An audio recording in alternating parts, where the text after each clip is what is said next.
So, everybody, welcome. And I have a special guest tonight. Mayyad is a strategy and transformation management consultant currently living in the Middle East region. He is a proud Jordanian.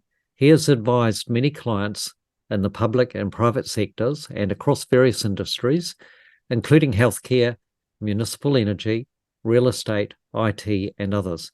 He has worked in Europe, Australia, and the Middle East.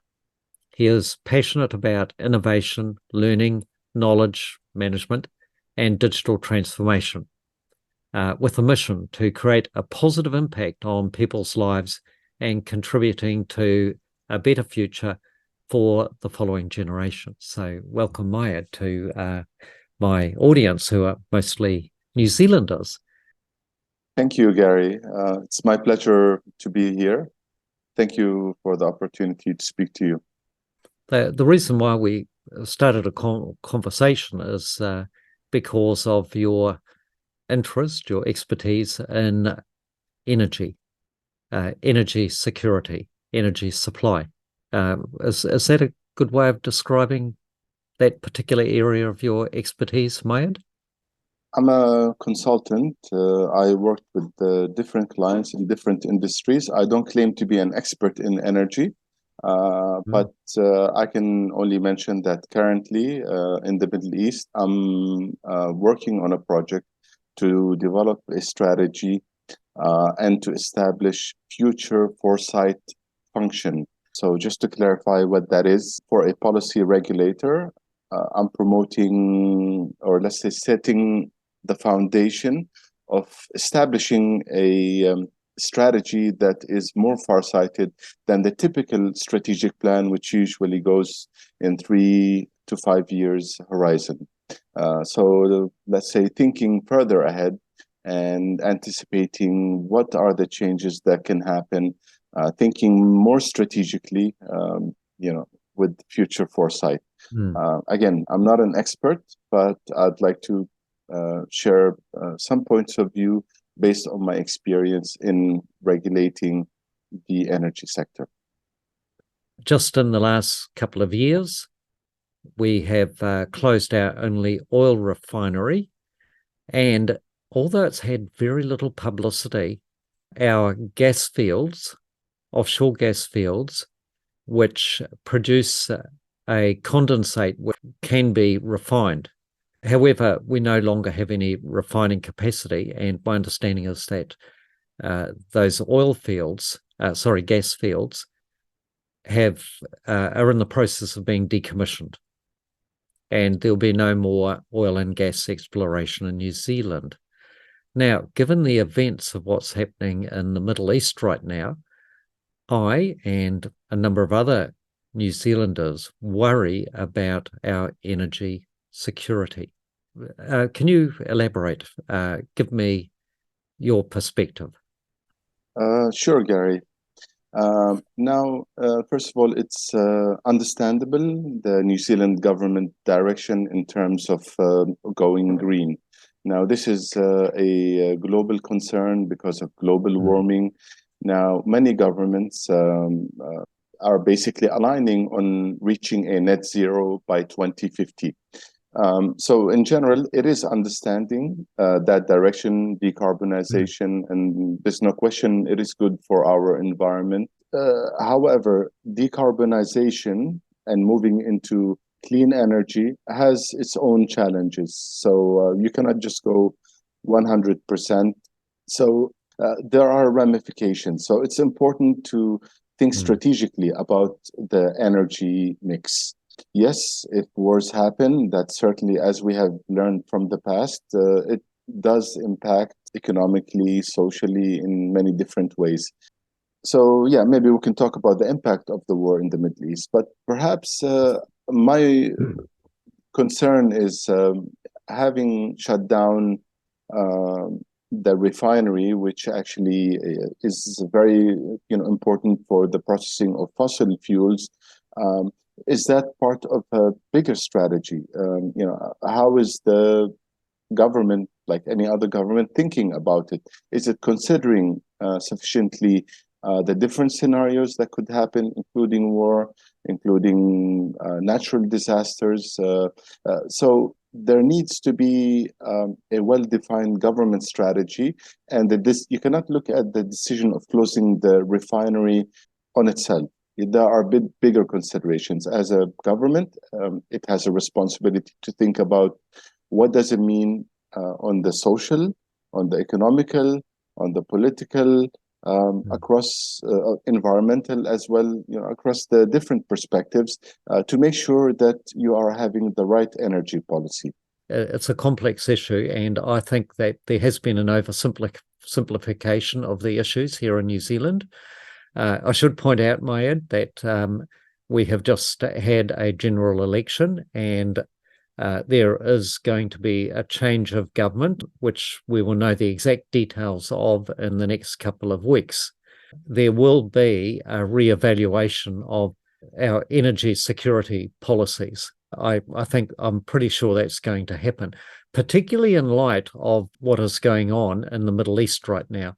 New Zealand, many of us fear that New Zealand is, despite being so far away, in fact, we're the furthest away of probably any country from the conflict that is going on in the Middle East and Northern Europe as well. But we're now 100% dependent on imported fuel supplies by a tanker, and we're in fact the last stop on the tanker. Mayyad, it does worry me, and it seems that we have actually undermined our energy security by closing our only refinery. I certainly understand your concern, and I think New Zealanders should be concerned about this.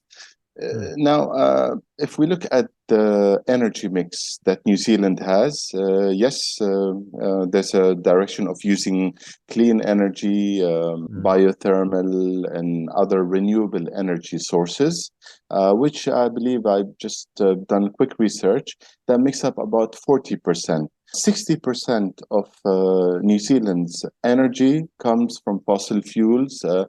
The primary source is oil.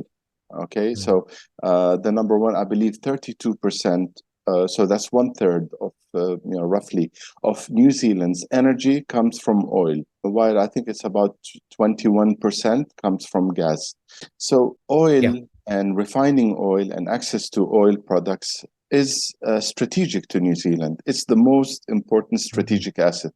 Regardless on, we spoke about the direction of clean energy, that's another point. But this is your most strategic energy source and should be dealt with strategically. So I think that's one point important to highlight.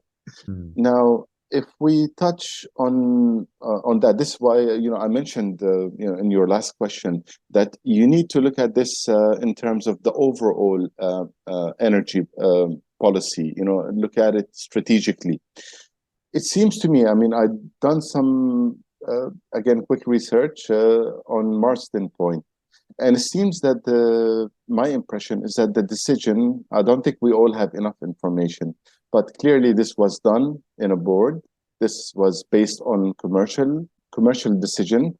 I believe it's called Channel Infrastructure, which is a consortium of the big energy players. And they have made a decision. I'm not sure what was the government's take on that. But the first point is your most strategic asset, it's been privatized fully. Now, what does the government, have to say when a decision is made on commercial basis? See, now we're talking about energy security. What if basically all the other energy sources are, done commercially? Then I don't think that the government is considering the people, its obligation to its people, which is to ensure security of food, of fuel, basic needs. Fossil fuels byproducts affect farmers, affect production in many, many different ways. Maybe we can talk about that. If the decision was done based on commercial basis, maybe what are some ways that should be considered? I think that's a key question for your most strategic energy asset. Yeah. Again, I'm not an expert on these. My take of it was that, yes, Marsden Point was privatised with the view that it'll be more efficient and it'll save money and we'll be able to, and the price at the pump will come down and so on.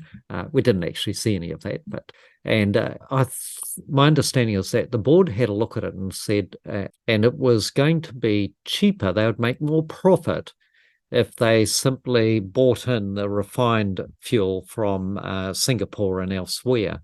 Marsden Point was turned into basically a storage and staging place for distribution.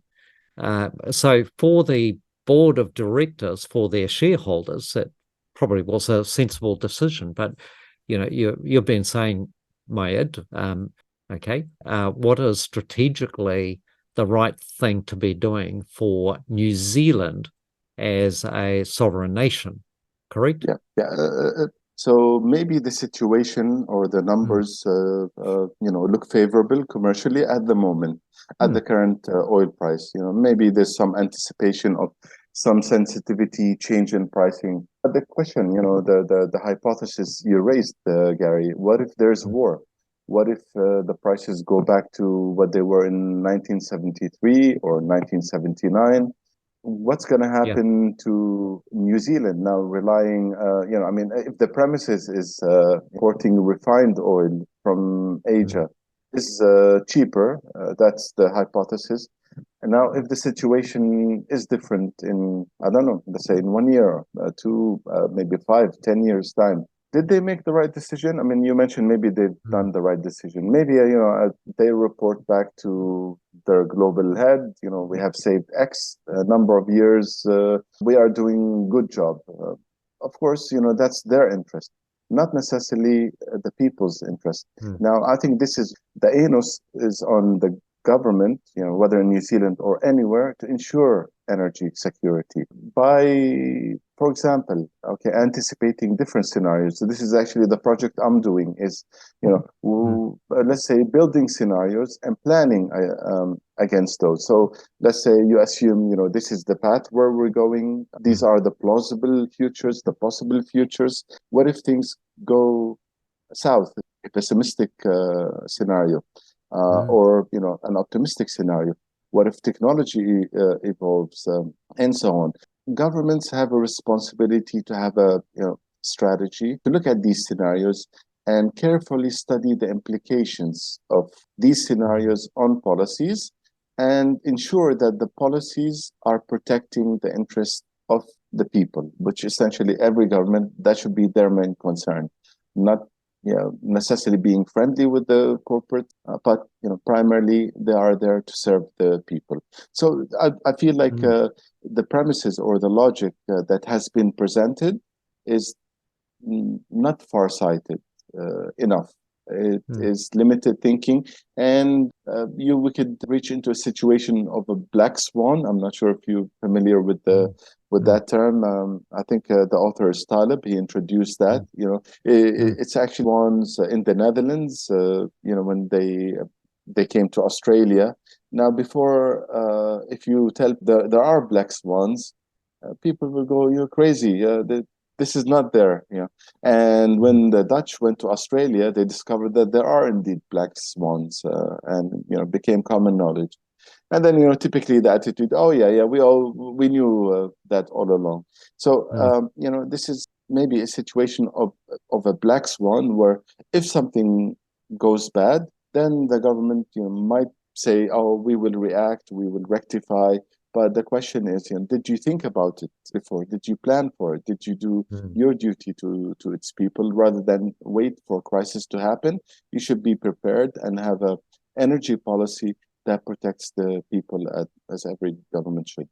And my understanding, and again, this is not entirely clear, the way I see it is that there's a bit of a problem with the equation here.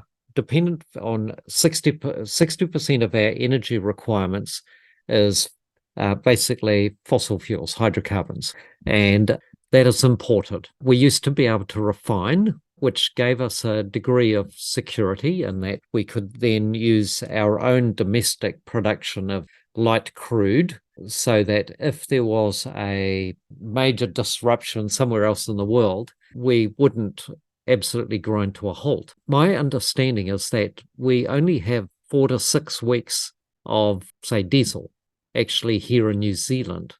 But to recommission our oil refinery at Marsden Point, it could take 5 to 10 years. Now, that doesn't sound like energy security to me. I'm sorry, it takes 5 to 10 years to reactivate the refinery. Yeah, because Yeah. the refinery, Was it's been dismantled surprisingly very quickly. it's like as Decision soon as made. the decision was made, it's like the demolition crews were in there, and there were allegations that they poured concrete into pipes. They didn't put nitrogen into pipes to prevent corrosion. It looked like apparently they cut through all the electrical cables. It wasn't a decommissioning. Some of us would say it was a vandalizing. And we also, it's all very quiet, but apparently something similar is happening with our offshore gas fields. They're decommissioning them as well. And if we've only got 6 weeks energy security, but it might take us 5 to 10 years to restore the energy security that we have dismantled. The maths doesn't sound good to me. Yeah.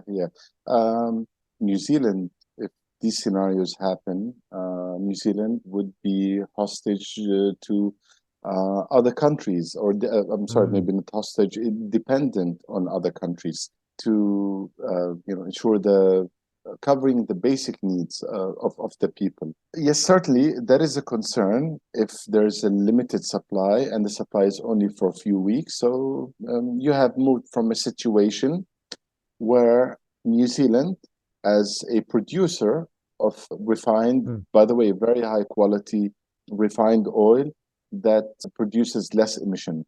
So it's important to note about the grade that was produced is considered high quality. So moving from a situation where actually most of the oil, there was excess that is actually exported to other countries outside of New Zealand because, you have covered, you have self-sufficiency. And this is actually something positive for the GDP. Moving into a situation where you are importing basically, which actually can impact the GDP in the other way. So this is also one way that does not make sense, not only on, let's say, the security of having supply in the anticipated future, should any unforeseeable bad events happen, but also economically, it's not for the interest of the people, where your primary, let's say, energy source where you are generating money for the people, and positive GDP is turning the other way around. There's igniting of fires in our region, the Middle East region. Who's to say that this will not expand into something bigger? Who's to say if the world stays silent to the continued killing that will force the Arab governments to repeat what they have done in 1973, which was, by the way, out of reluctance. I don't think that the Western world and people around the world realized the cries coming from the Middle East until something that was done in 1973. Well, regardless of what was the reasoning behind, but it happened. Now, what's happening at the moment? I don't want to sidetrack. I think we should talk about it now, Mayyad. I think we should talk about what's going on in the Middle East, because this is why over the last few years we've been saying New Zealand is now incredibly vulnerable. If that tanker doesn't come, if those trucks that deliver the food to the cities stop running, if they don't deliver the food, then there'll be New Zealanders starving to death within 2 weeks. This is serious stuff for New Zealand. Yeah. We're looking at what's going on over in the Middle East and thinking, it's not going to affect us. Maybe the price is going to go up a bit. Russia, one of the biggest oil producers. Iran, one of the biggest oil producers. And then you've got the Middle Eastern countries, Saudi Arabia and so on, oil producers. Now, The United States, on its own, I mean, I just look at their war machine. They've got nuclear weapons. Israel's got nuclear weapons, and what's happening is that everybody's baying for everybody's blood. You know, it would seem to me that for the Arab nations to respond militarily, that will be just an unbelievable conflagration. The deaths and destruction would be beyond anything we can imagine. But what would happen if all of those countries simply turned off the oil? What would that do? I think all these scenarios need to be contemplated. The majority of Arab countries and the Arab people in the Middle East region are peace-seeking people. Now, whatever you see on TV, of course, but no one wants war. Not the people, not governments. But of course, we have the existence of Israel, as you mentioned, as a nuclear power, as people, or as a nation that has mustered so much power around the world, influencing policies that we are having to deal with. And, you just wish that you are not cornered, because essentially, we don't want this scenario to happen. We don't want what happened in 1973 to be repeated. We want, as we were in the past, maybe, if I have an opportunity to talk about history, we always contributed positively to the world.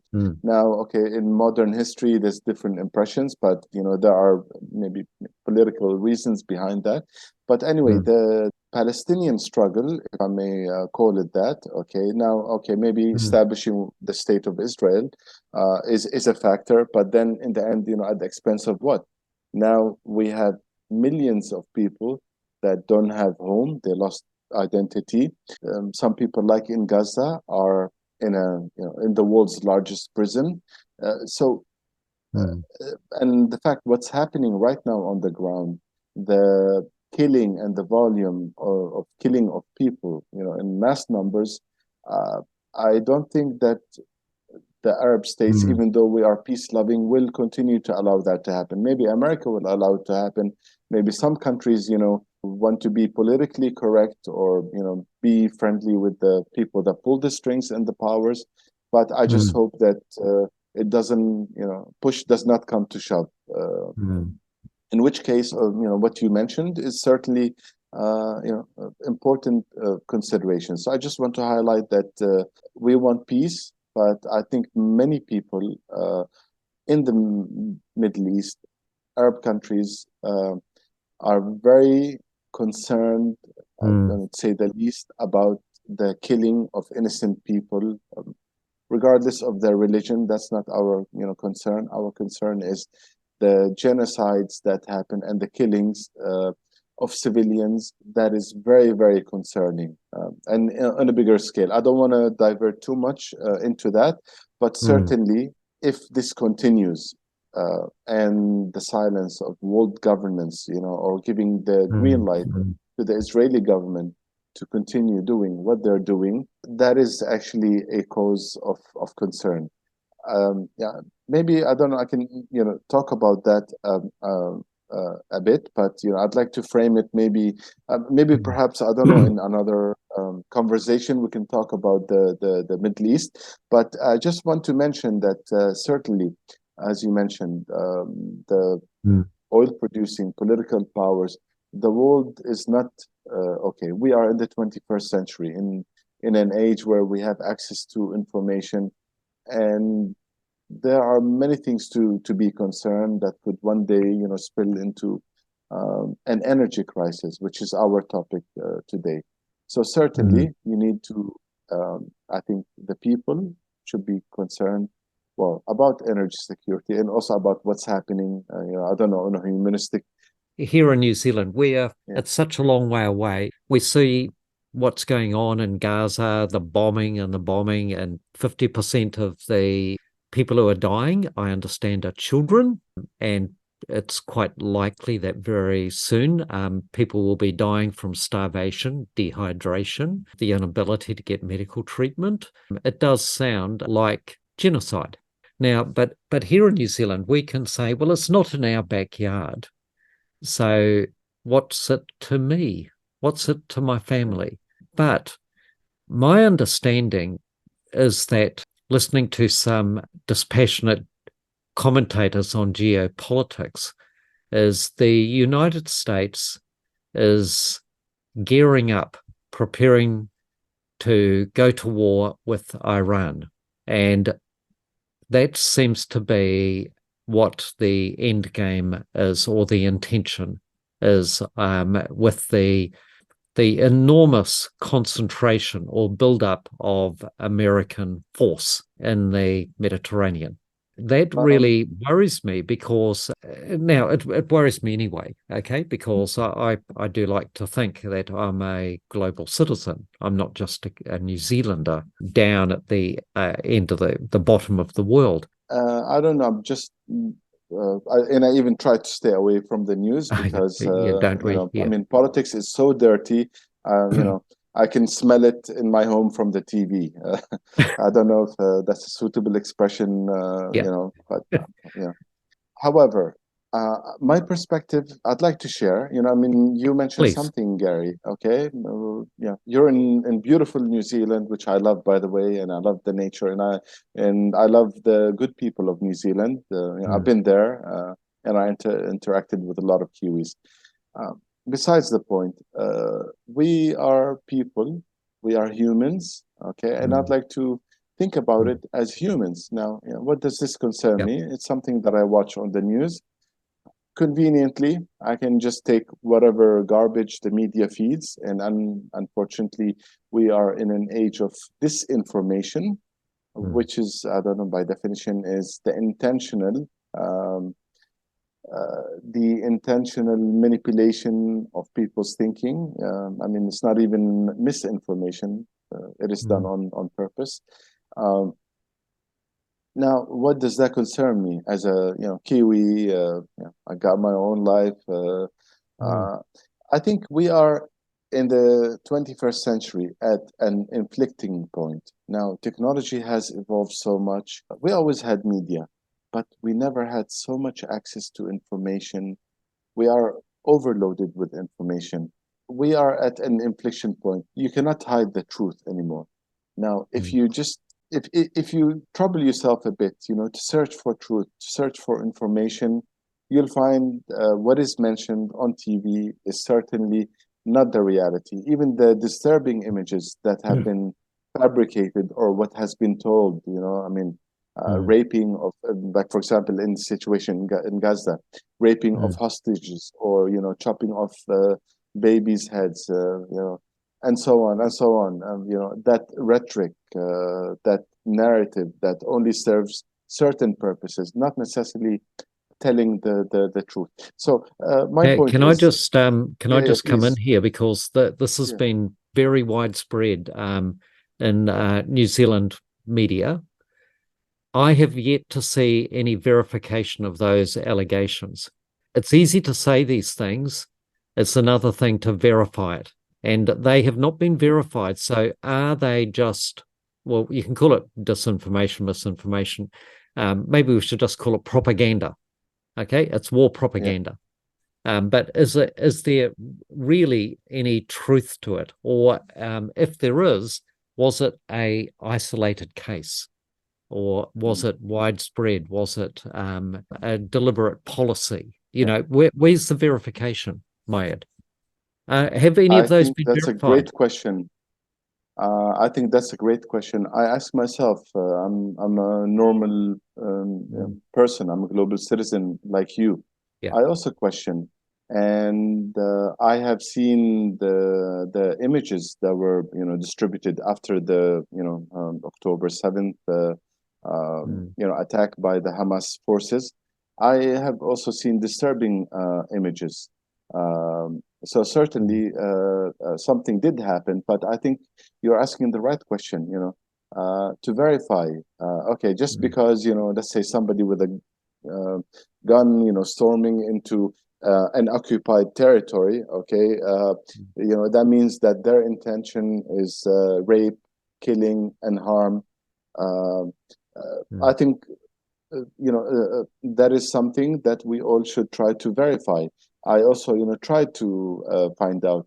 I don't know. I mean, I just seen a video yesterday. One of the Israeli hostages that was released, and maybe I can share it with you. She is speaking about how well treated she was, no harm. She was sharing the food with the Hamas people, and she got medical attention where she needed. Oh no, actually, she was referring to another guy who had like some shoulder injury.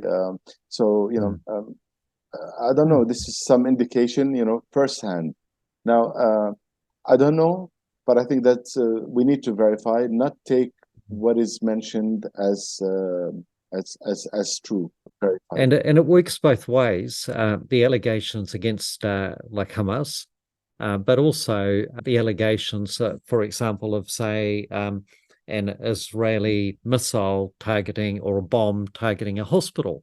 Where's the verification? There needs to be some kind of independent investigation to verify that it was, in fact, an Israeli bomb, and why was that targeted there? If it was, in fact, an Israeli bomb, was it a mistake or was it deliberate? And so on. We need this, we need to lift the fog of war. We need transparency. If I may and just make a correction, Gary, okay? Yes, please. You mentioned Israel against Hamas, with the bombs. Now, I honestly, I don't care about Hamas. I'm not, with them or for them. But I think, the bombs are against civilians. That's my concern. And you make a good point. I just want to, to if I may, it is actually against the Palestinian civilians living in Gaza, not against Hamas. There's no evidence that, all the killings and the bombings, that is the most intensive. I don't know. In maybe 1 week, the Israeli, IDF, Israeli Defense Force, has dropped more bombs than the US have dropped on Afghanistan in over a year. So certainly, I don't know, it looks like genocide to me, when within a few weeks, the numbers that I got is until the end of last weekend, 7,230 something people dead. Many of them are women and children, and 18,000 people injured. Now, this is according to numbers issued by the Palestinian Health Ministry.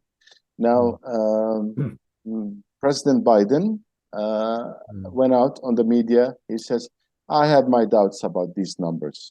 Okay, well, yes, maybe, to protect anything in the future, that he is actually unfortunately, many governments are supporting a genocide in the 21st century. Now we are back in the dark ages somehow. Now, the UN Secretary General has said in a statement, this is according to what I read in the media, by the way, that these numbers are most likely accurate. And according to our investigation, what he said, in the past wars and attacks on Gaza and the Palestinian territory, the numbers were accurate and valid. So between believing President Biden and the numbers, on the ground by the the Red Cross, which is the Red Crescent, which is like the Red Cross, and their numbers, I tend to believe them, and it appears to me that we are witnessing a genocide in the 21st century. And Gary, what strikes me, we watch a YouTube video, with a dog being hurt or a cat, or we go cute cat, okay. We are humans, but when it comes to children, hopeless women being killed every day, we are not moved. So what is a Palestinian child's life, or a struggling Palestinian woman's life, less value than a cat, that's just maybe something for us to wonder about. Is it okay just because there's a group of thugs, or I don't know if I should call Hamas that, or what's a better expression, Yeah. that people have to be punished, collective punishment? What are we talking about, Gary? We're talking about people that have been in prison since 2007 in the world's largest open prison, that is the Gaza Strip, which is actually just a strip of land, the most condensed place on Earth. Now, they've been in a blockade, complete blockade. They had to resort to tunnels to get food, fuel, basic supplies, and now that is all being destroyed. Currently, they don't have access to food. They don't have access to water. They don't have access to fuel. Even ambulance cars, with all the bombings, the ambulances don't have the fuel because it's been cut off. Now, people are, if they have any fuel left, they carry the injured from the bombings into hospital in their private cars, or on horse carriages, whatever access. There's no internet connection. There's actually dead bodies. There's no, let's say, the tractors, to pull out the rubble to get the survivors out. They don't have fuel. Now, this is creating also an environment disaster. The dead people under the rubble, the bodies are, I don't know if it's the right word, decomposing, which actually has health issues. Garbage is not being collected because the main dump is on the border with Israel, so they don't have access. So garbage is piling up, and I'm, quite honestly, the Gazan people are being treated like garbage by the world.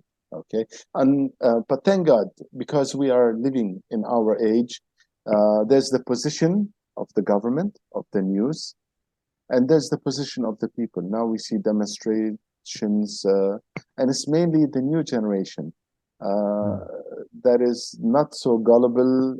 They don't just buy things. They have, human values that unfortunately maybe, quite few of us have lost over time.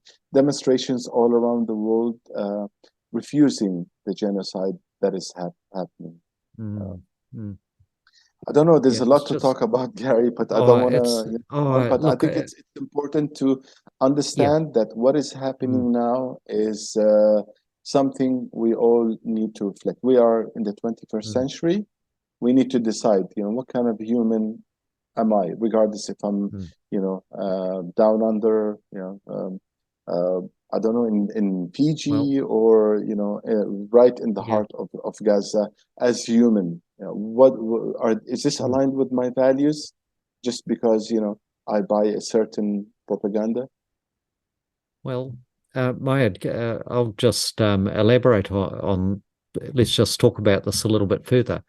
So Alofa and I were your guest in Dubai almost this time last year, November, December last year. And we've traveled a reasonable amount, and we've always made the point of not staying in fancy hotels, but going and staying with the people in the land that we visit. Yeah. And I was we were your honored guest. to meet you. And we did not stay in the flash part of Dubai. We stayed with the workers who clean the streets, keep the place operating. We felt very safe. We were welcome. When we do that, Mayyad, we're always welcome. Anywhere that we go, we're always welcome. And that's because, yes, we are all humans. And what is common between you and me? We want the best for our family. We want to provide for our family. We want to provide food, shelter, security. That's the common denominator amongst all people on this planet, no matter where we go. However, there amongst us a few evil people who would dare to exploit our generosity and our trusting. Would that be a good way of sort of summarizing it, Mayyad? We can't say Palestinians bad, Israelis bad, this or that. I think we all have the same basic needs. Agree with you, Gary. We are all humans at the end of the day, no matter what color of skin, where we come from, what we call our home, we are all humans. Now, Yeah. I think the danger, in my opinion, being a Muslim, that's a large portion of the world's population. Okay, just because there are certain extremists that do things that are evil, it does not actually mean that this is what it is to be a Muslim. So then it goes back to propaganda and what you hear on the in the media. And I'm sure, Gary, like your experience, when you came to Dubai or you go to Jordan or you go to most countries, you will feel safe. And as a matter of fact, you will feel welcomed and helped. So I don't think it's fair to label people based on religion, color, nationality, citizen. The life also, just linking what we said earlier, the life of a Palestinian is also valuable. The Palestinian child or Palestinian father, and it's not less than an Israeli life. So yes, we share. I think as humans, we all want to care for our family. We all, want to live peacefully, safely, to thrive, to dream, to be inspired. We all share the same things as humans. But unfortunately, we live in a world where you cannot trust what you read on the news. You cannot trust what's on the media. And by the way, I saw a poll, Gary, yesterday. In the US, the confidence of Americans in the media is at an all-time low. Less, I think, than 1/3 of people believe what's in the media. Now, my concern is New Zealanders, and I've been there and I interacted with a lot of Kiwis, very kind, very generous people. And I'm not saying that because you are a Kiwi, but I think, it starts from goodness. Okay, it starts from goodness. Sorry, I just want to make this point that I think it's important. Kiwis tend to, have a tendency to believe, to have faith in people, to trust as good people, and as should that humans in. I don't know, maybe it's a philosophical discussion. Is the core, of people evil or good? I believe it's good, but of course you get exposed to all sorts of things. So I think New Zealanders are smart. I don't doubt the intelligence, such as you are, Gary. But I think you can be influenced by government, by the news. So I think extra care, because you come from goodness. You have to really take every piece of information you hear with a grain of salt. And I think New Zealanders ought to search for the truth and question everything critically in order to reach the truth. Human kindness and generosity, it's a universal, which we find everywhere, and certainly I think for me the key is to show humility.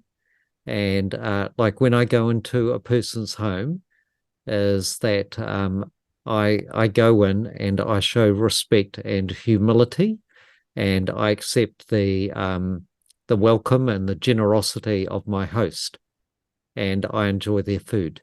I do not put myself above them, no matter their education, no matter how poor they are, because we are, in the end, all the same. We just want the best for our families. And that's it. And that really does then bring us back to like what's happening in Gaza, where we are treating the people there as if they were animals, as if they were vermin. They are razing Gaza to the ground. They're turning it into rubble. And then it asks the question, what's going to happen to all those people? The ones now, because so they're shifting them all south, aren't they? People are being shifted south, and they're bombing. They're turning the north into basically a wasteland. So if they keep doing that, what is going to happen? What is going to happen to those 2.2 million people? Where are they going to go, Mayyad? They can't go back north because it's just rubble. And they're already overcrowded. So if you push them all down into the southern strip, how can they possibly live? Yeah. I mean, what's going to happen, Mayyad? Can you tell me? Sure. Now, you touch on very, very important points, many of them. I mean, I think what is happening on the occupied Palestinian territories and, the state of Israel is an apartheid system, clearly, without a question. Dig in a little bit. First class, second class citizens. You have Israeli citizens that go to music concerts, and they have every form of luxury, good jobs, etc. And then you have the Palestinians that are humiliated every day, made to submit. They cannot go to work, okay, without an Israeli checkpoint. They even the so-called peace, the President Abbas of Palestine, he has to get permission from Israel if he has to move. So there is clearly a system of apartheid. So I just need to clarify that Mayyad, on your first. can I interject just on one thing? So I was watching a video just yesterday, and apparently, I think it was the West Bank. The Israeli Defense Forces did a nighttime raid into a village, and they took in an armored bulldozer, which dug up all of the water and utility that basically dug up the roadway. Just drove through the village and ripped up all of the utilities. Now, was that true?